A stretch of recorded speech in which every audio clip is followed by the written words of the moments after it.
It was another thriller between the Florida Panthers and the Edmonton Oilers, with the Florida Panthers coming up on top with a goal midway through the third period to give them the 2 points in regulation.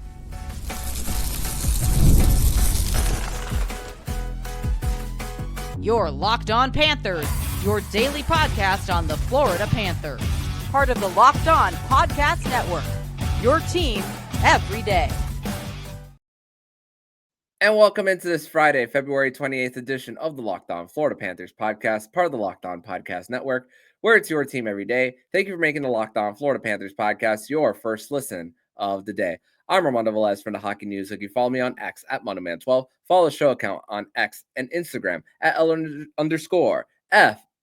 Panthers. You can follow the podcast anywhere you listen to podcasts and on YouTube. Subscribe to the channel, and if you're on the YouTube channel, make sure to press that like button down below. Today's episode is brought to you by FanDuel. Right now, new customers can get $150 in bonus bets if your first $5 bet wins. So the Florida Panthers welcomed in the Edmonton Oilers on the first of 5 in their 5-game homestand. And it was a game that, once again, no Matthew Tkachuk, no Darnell Nurse on the other side for the Oilers in this one. And it was a game where the Panthers never trailed, got 6 power plays, and every time the Panthers broke the tie, there was a goal about 2 minutes later. But then in the third period, it was the Panthers breaking open with 2 consecutive. The Edmonton Oilers score with the extra attacker, but the Panthers hang on with a penalty at the end. And joining me to recap this 4-3 victory for the Florida Panthers over the Edmonton Oilers, it is a Friday, which means it's Fairbanks Friday. Nick, welcome back to the show once again. Another victory that we get to recap here on the Locked On Florida Panthers podcast. Most definitely, and thanks for having me back. I don't want to say I just came off of IR, but I just came out of bed. That flu bug has been rough down here. So everybody, if you're listening to this, definitely get plenty of vitamin C in you, and make sure you're drinking a lot of fluids right now.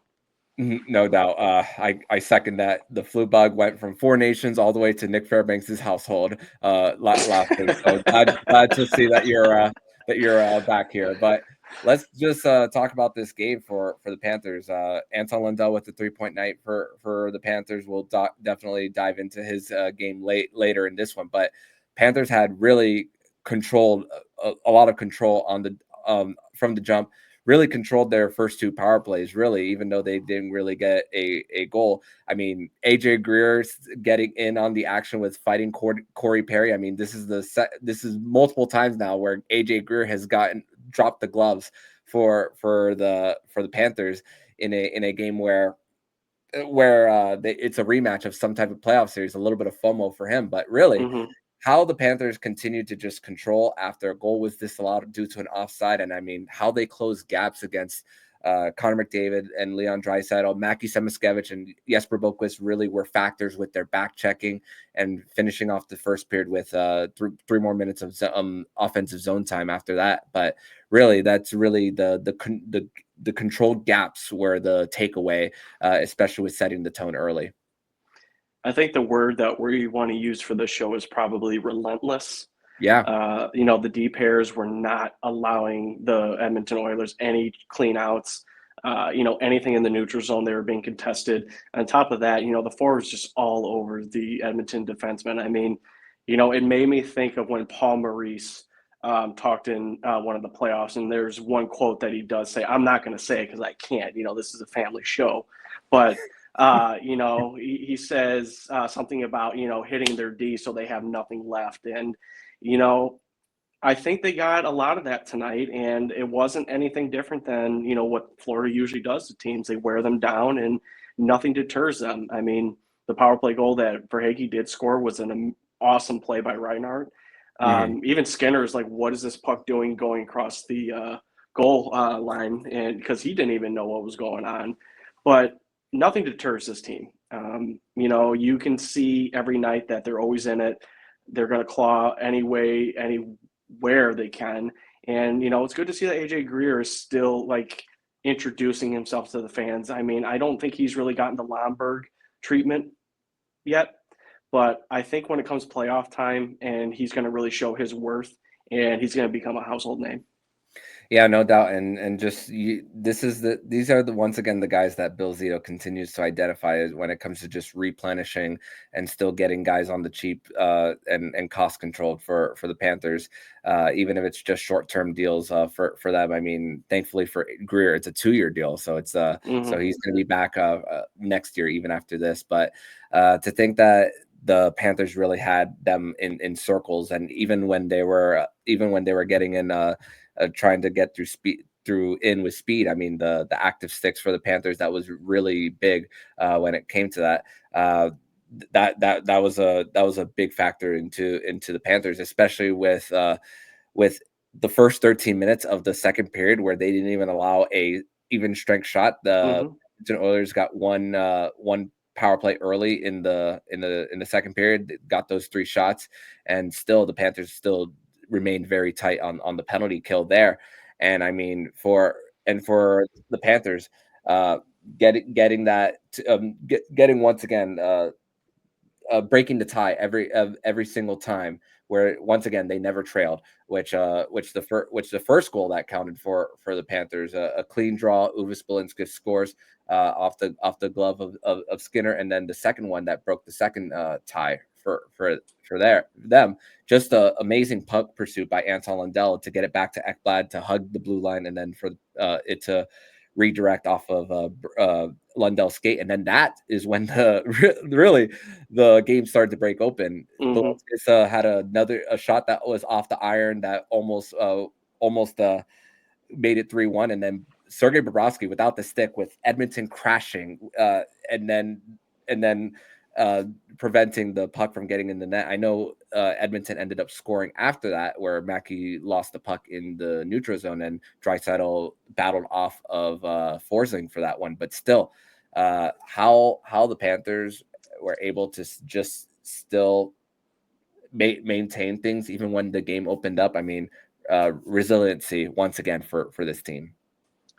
So I think one thing that we have to start looking at, and it's not what a lot of teams have right now, because a lot of teams are in transition. They're trying to figure out what they're doing. You know, you said at the beginning where, you know, the game would be, you know, tied, and then it would be untied and then tied again. You know, that can be a lot of emotions. Like, us as fans, we're irritated by that. Like the 2 goals that Bob gave up, you know, I thought they were soft, and we can't afford that tonight. You know, we got to react on one of them. On one of them, yeah.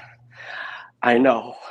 And I'm holding my composure right now. But this team doesn't get bothered by anything. I think the only time that they would ever get bothered by something is if somebody took a blatant shot at Barkov or Tkachuk or even Bob.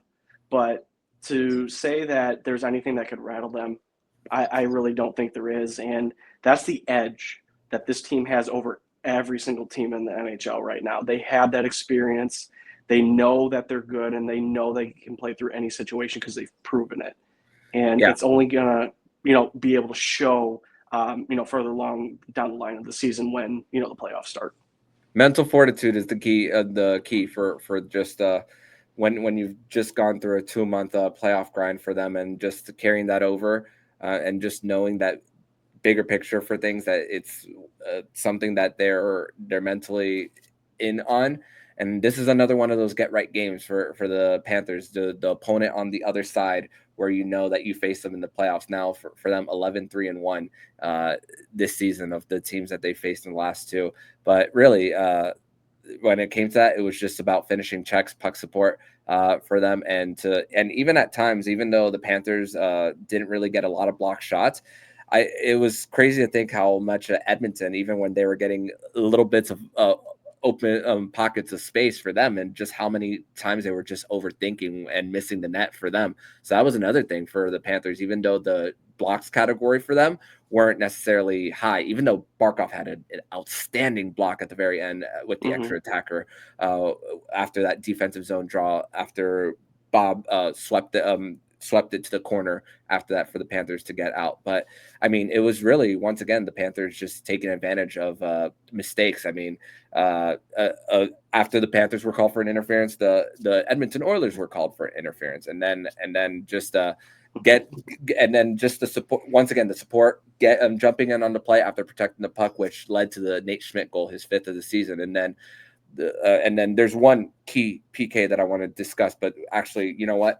That'll actually, I want to discuss that more in segment number 2, and you'll see why in a little bit, as the Panthers took a 3-2 lead and then got a 2-goal deficit right before Edmonton cut it close at the end. So we'll talk about that more next here on the Locked On Florida Panthers podcast.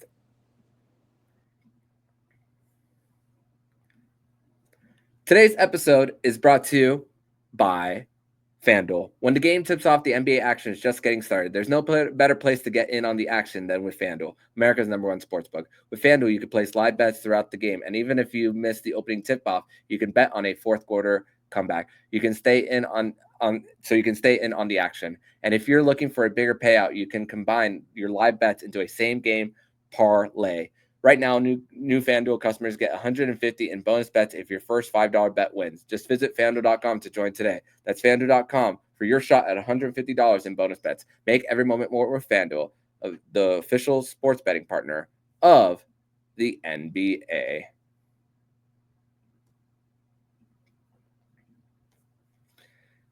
Segment number 2 here on this Friday, February 28th edition of the Locked On Florida Panthers podcast. Thank you once again for making the Locked On Florida Panthers podcast your first listen of the day here on a Friday, where the Florida Panthers are coming off a 4-3 win over the Edmonton Oilers in another Stanley Cup final rematch, as the Florida Panthers sweep the season series against Edmonton and another 1-goal win against Edmonton. And let's go to our 3 stars of the game for this one. And I'm going to give some honorable mentions for the Panthers here to start. My first honorable mention, I want to go with Carter Verhaeghe on getting a goal after one of his goal was taken off the board. Now, 3rd straight game for the Panthers now that they had a goal taken off. Mackey with the first one, Lundell in the most recent game, and now Carter Verhaeghe with that offside call. And then the resilience for him to just continue on. And we spoke about this, how it's important for him with Matthew Tkachuk being out, on just how he's the one need to step up, and to think that he had a shot blocked and then with Matthias Ekholm on him, and then followed that up with Stuart Skinner already stretched on the original shot that was blocked, and then knocked it into the open net for him. So, and then Nate Schmidt is another one, a clutch goal to get the at the time the lead when it was 3-2 for the Panthers. But 3rd star, Evan Rodriguez, my goodness, getting to the dirty areas. There was one shot that he had that maybe he had could have maybe handled the puck a little bit more, but stopped by Stuart Skinner with the glove. But big shoes filling in on that second line, consistently there with chasing the puck as well. 8 shots on goal for him. Sam Reinhart is the 2nd star for me. Although he had 1 point, key situations, a minute and a half on the PK in the 3rd period and then also later on when the Panthers got a power play, that unit was on for almost the entirety of the 2 minutes there. So big minutes that Sam Reinhart munched on this in this game for them. Don't have the numbers in front of me of his minutes, but those were big minutes that Sam Reinhart played. And then number 1 star has to be Anton Lundell, your boy. 3 points on the night, 1 goal, 2 assists, 1 off a face-off draw. Like I mentioned, the puck pursuit for him on getting it back to Ekblad, and then the puck protection to get it to AJ Greer off the change, and then him dropping it off to Nate Schmidt for that goal to make it 3-2 at the time. So those are my 3 stars. How about you?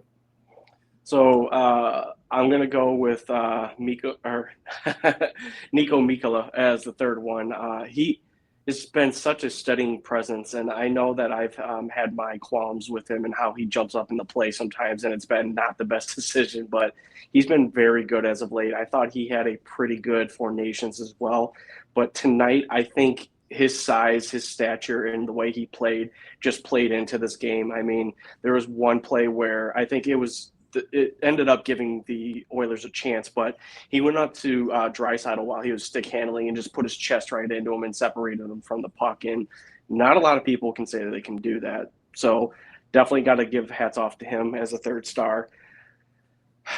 My second star, I'm going to give to Sergei Bobrovsky.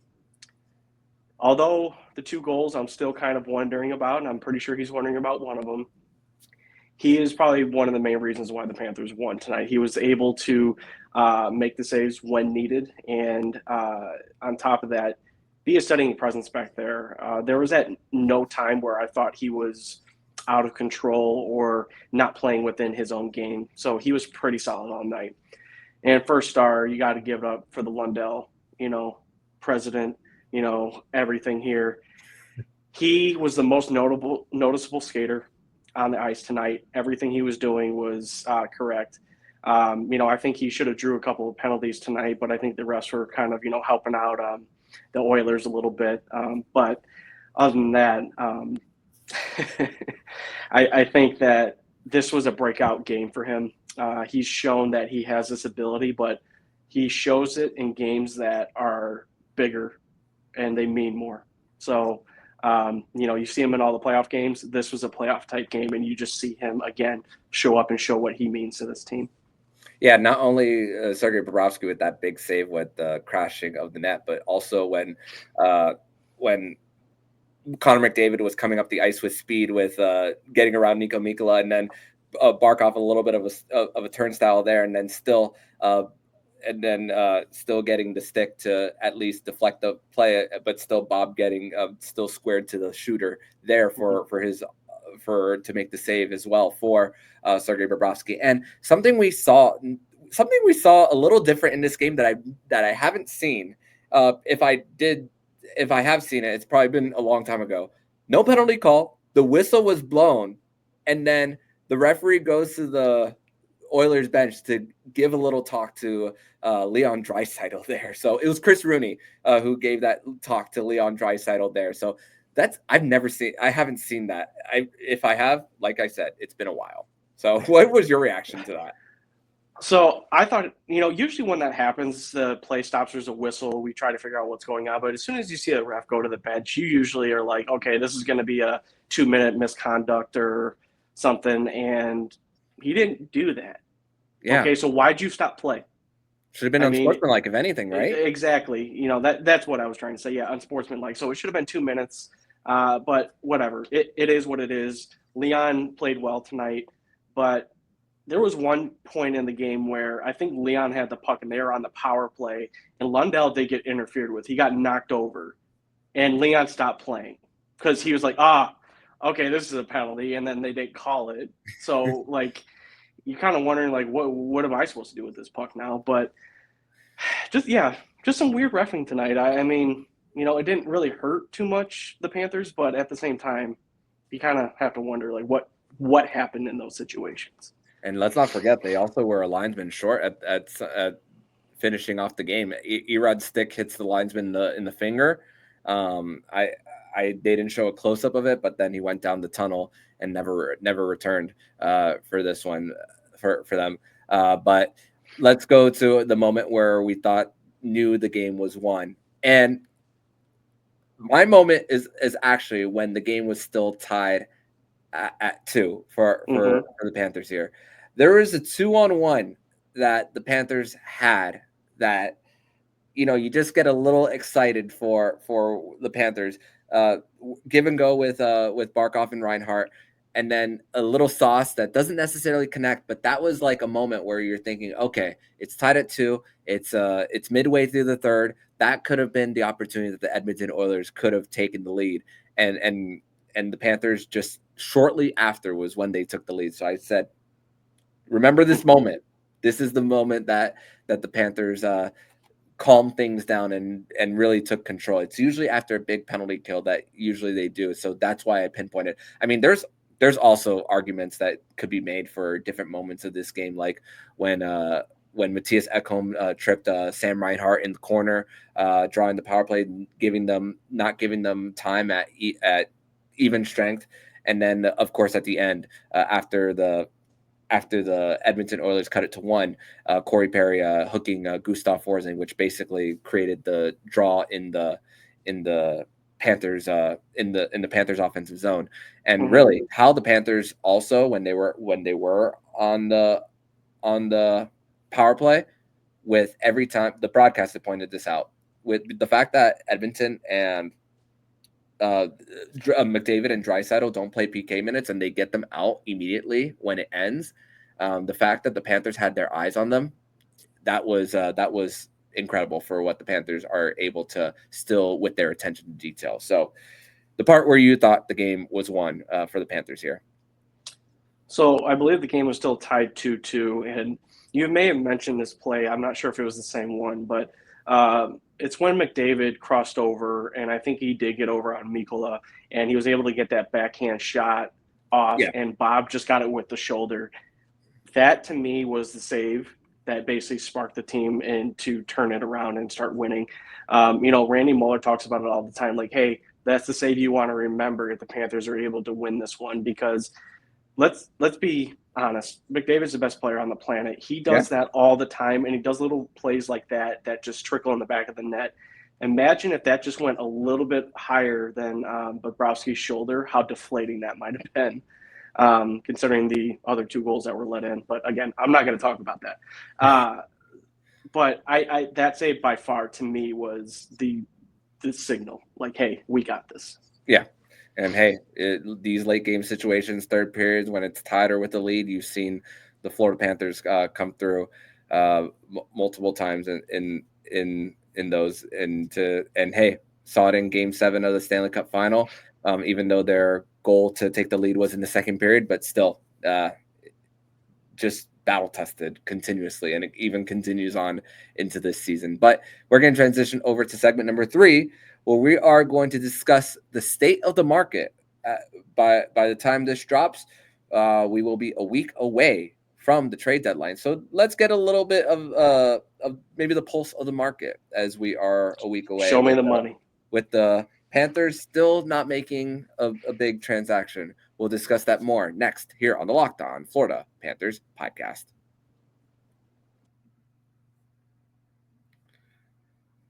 But first, we're going to tell you guys all about Trade Coffee. And if you're like me, your mornings have to start with a good cup of coffee. But I got tired of settling for grocery store brands that weren't cutting it. That's why I turned to Trade. And let me tell you, this coffee is next level. Trade is the number 1 specialty coffee marketplace in the U.S., bringing you fresh coffee from over 50 of the country's top roasters. Their experts have taste tested thousands of coffees, curating over 450 amazing roasts. Whether you're a new to coffee or know exactly what you like, they'll handpick the perfect match for you. I took their quiz, and in under a minute, they matched me with a roast that was fresh, smelled incredible, and tasted even better.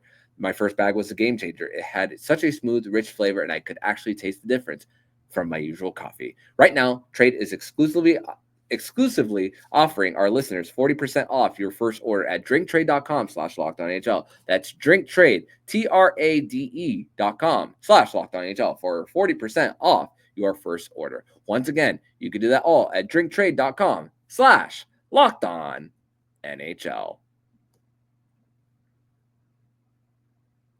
Segment number 3 here on this Friday, February 28th edition of the Locked On Florida Panthers podcast. Thank you once again for making the Locked On Florida Panthers podcast your first listen of the day here on a Friday. And Nick, the Panthers' next game against Calgary, will officially be in the month of March. And to think that there's going to be that sprint to the finish for everybody in the entire league. The Panthers are continuing to keep pace with the Lightning winning tonight. The Leafs were idle. They play the New York Rangers tomorrow for them. And Chris Tanev is actually out tomorrow. So that's another thing for the Leafs. But still, the sprint is coming for these teams to just finish strong, and more importantly for them to get healthy. But I want to take this time to really talk about just the overall state of the market. I've talked about trades, possibilities. I've mentioned Erik Karlsson. I've mentioned Seth Jones. But really, the reality is, when it comes to just overall with the entirety of the league, excuse me, Mm-hmm. there's the sellers have a lot of control in this. With there's not a lot of separation in between the last team in and the first team out, both in both conferences, and multiple teams are coming at it. It's not 2022 where it was a 30-point separation. You knew that the buyers were in control, and still, this is a week where we are going to see. We're going to see if some team goes on some type of losing streak, and it possibly changes the GM's mind. I mean, we saw that with Detroit after a back-to-back against Ottawa just last year. And you're thinking, like a team of Columbus, nobody expected them to be here. We thought they were going to sell Ivan Provorov probably at the beginning of the season. I mean, it wasn't going to be the Panthers. He's too expensive for the Panthers. But you think that Ottawa was hot before the Four Nations break. They've dropped off a little bit for them coming out of Four Nations. Now losers of 5 in a row. And then you're thinking out west, the rumors of possibly Braden Shen, a heart and soul guy, played 1,000 games, which he just got to 1,000. Could he be on the market? Even Jordan Binnington, coming off a Four Nations win, could he be on the market? And they're 5 points out for them after what they did with the offer sheets of Broberg and Holloway here. So but the rest, I mean, there's a lot of control with the sellers as those teams just on the bubble, they have big decisions to make. And this just takes me back to the Panthers of 2023. Yep. And the constant question that we were asking, buyers or sellers, or stand pat. So I think we have 2 seasons to go off of. You know, we had I believe it was the President's winning trophy season where we went all in, and it was not the right idea. It was too much, forfeited a lot of the future, which we don't know what it'll ever be, but, you know, it all ended well. And then the following season didn't do anything.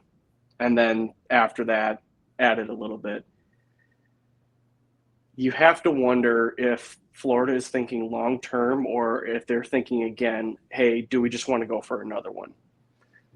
And the 2 big blocks right now that they have to really think about what they really want to do is going to be Aaron Ekblad and Sam Bennett.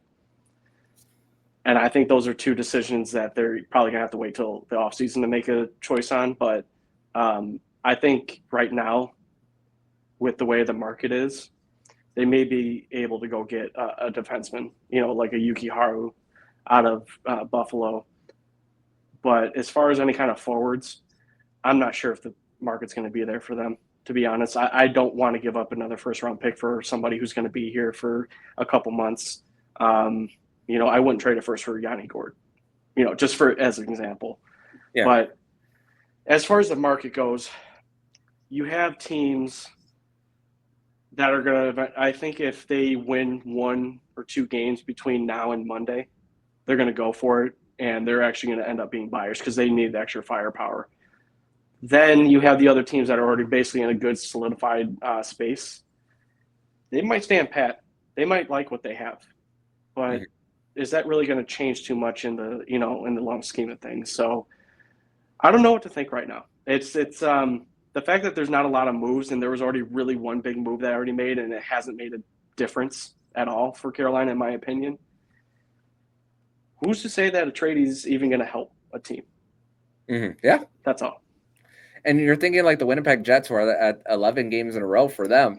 I mean, yeah, a move would be maybe to solidify the bottom 6, which right now Brock Nelson is the top trade candidate in the entire league, and that's not overwhelming for the rest of the league when you think about that. So it's not something that wows people, but at the same time, is it best for someone like a team like Winnipeg, who's as hot? Will that mess things up too much for them if they were to bring Brock Nelson over there? And hey, he's from Minnesota, and it's at least close by to his home when you think about it. Could Karel Vejmelka, goalie out of Utah Hockey Club, could he be on the move to provide insurance for one of these contending teams? Mm-hmm. We spoke about Edmonton, and then Carolina. What's going to happen between the pipes there for them? So that's another thing as far as that, and that it's just more questions. And then New York apparently was in on what made phone calls on Ryan O'Reilly, but that would only make them a little older. And also, let's address one more thing. Greg Wyshynski posted an article today saying that there's a possibility of a trade for Aaron Ekblad at the deadline, which I do not buy whatsoever when it comes to that. So that I'm going to say it's when it comes to the possibility of trading him at the deadline, I think that's a load of crap when it comes to that. Unless, like you tweeted earlier, unless there's a contract with term coming back on that. But at the same time, there's clauses for the big guns of Seth Jones and Erik Karlsson. So there's not only the difficulty of that, but also getting them into the system of the Panthers just with 20 plus games. And is that a risk that Bill Zito is willing to take? That's the thing is I actually don't know that. When I saw that, I think it's just been rumored because he doesn't have a contract. It's been rumored since last year, like, hey, could the Panthers, move away from Ekblad to try and create more cap room for other signings that they want to make, because they had to sign Verhaeghe, they had to sign Bennett, they had to sign Reinhart at that time.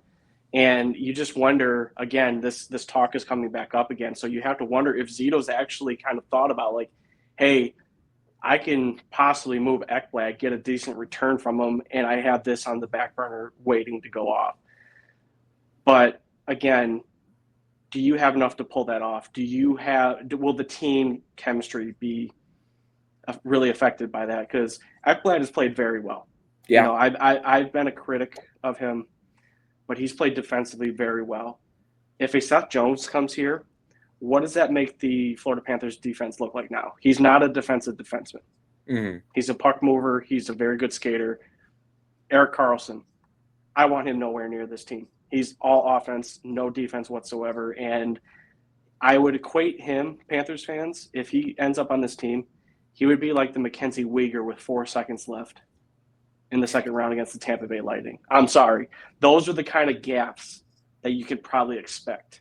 So love the guy. Great player. Just keep him away from this team. Yeah. And yeah. And if you're, for me, if that LTIR space for Matthew Tkachuk, if they even put him there to begin with, and you get him at a reduced salary where you don't have to give up a first, and you could keep Ekblad for the rest of the season, and that's a second pair along with Mikkola, that means Mikkola won't need to jump into the play as much, and you put Kulikov back on a third pair, him and Schmidt there. I mean, I think that solidifies things more, but it's just like Kyle Dubas said he would. There's a report of Kyle Dubas saying that he would trade Erik Karlsson in a heartbeat. To think how much he turned that around after trading for him and a first round pick, by the way, going the other way. Ouch! What a horrible trade for Pittsburgh.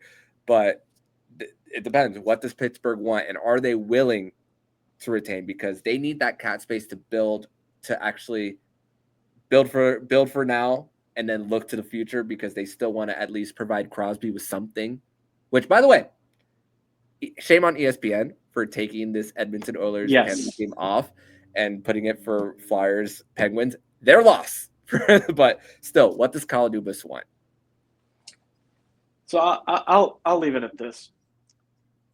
If Zito ends up getting to talk to Dubas about Karlsson and talks heat up, the only thing I'm offering Dubas is maybe 2 bottom 6 players. That contract is an albatross now. It's not worth it. Mm-hmm. Panthers don't have the money. I liken it to how the Panthers were able to acquire Patrick Hornquist. They gave up Mike Matheson, who unfortunately was not going to have a place here anymore, kind of wore out his welcome. And then what's that? Colton Sevier. Yes.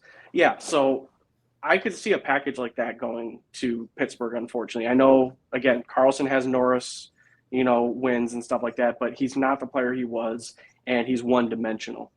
It's not what Florida needs. They need somebody big and somebody who can play playoff type hockey. And to me, that's not the style that they want to go towards. Yeah, it ain't 2017 anymore, unfortunately, for him. But Nope. yeah, we'll see what the market dictates. I mean, Pittsburgh is one of those teams that's not going to be in the dance. But their next game against the Calgary Flames, that game could determine what direction Calgary goes for them. And one more thing, Ryan Lomberg, during an interview with Sportsnet in their game against Tampa, he said, "I love palm trees, but I bleeping hate these guys." So love that comment from him, and I can't wait for the Panthers to welcome him back and give him a video tribute on Saturday afternoon. He better be crying. That's all I'm going to say. I want to see the tears flow. We're in this together forever, sir. Yeah. Just soak it all in. Let's have a good time on Saturday. I'm just sorry that Huberdeau's going to be there to kind of have to kind of go through that. It's going to sting a little bit. Yeah, maybe a bit. Hey, I remember there was a scrum after a whistle Verhaeghe. a few years ago. Verhaeghe and Huberdeau. It's like, oh man, to think that these guys were friends and they're no longer, man. The grass was greener. Yes, no doubt. But Nick, I want to thank you so much for joining me on this edition of the Locked On Florida Panthers podcast. Another win for the Panthers, and we got to a great discussion on how we feel about the market and just trying to get a feel for it as well. So tell everybody where they can follow you, my friend. Thanks for having me on again. And everybody, if you're watching, listening, you guys can follow me on X at Prudentia0. Next week we're going to be probably previewing the trade deadline, and there's probably a game on Thursday. So I'm looking forward to a post-game show. Oh yeah. And maybe there'll be a move by then. So we will see. So get ready. So we will have a lot to discuss. So see you next week, my friend. I'll see you next week. And if you like what you're hearing, please subscribe to the podcast to be notified every single time the Locked On Florida Panthers podcast jumps into your podcast feed. Don't forget to also subscribe to the other shows on the Locked On NHL Network, including Locked On NHL, Locked On Fantasy Hockey, Flip Livingstone and Stu Roden, and Locked On NHL Prospects. Thank you once again for making the Locked On Florida Panthers podcast your first listen of the day. So I'm Armando Velez with Nich Fairbanks, and you've been listening to Locked On Florida Panthers podcast, part of the Locked On Podcast Network. We're your team every day.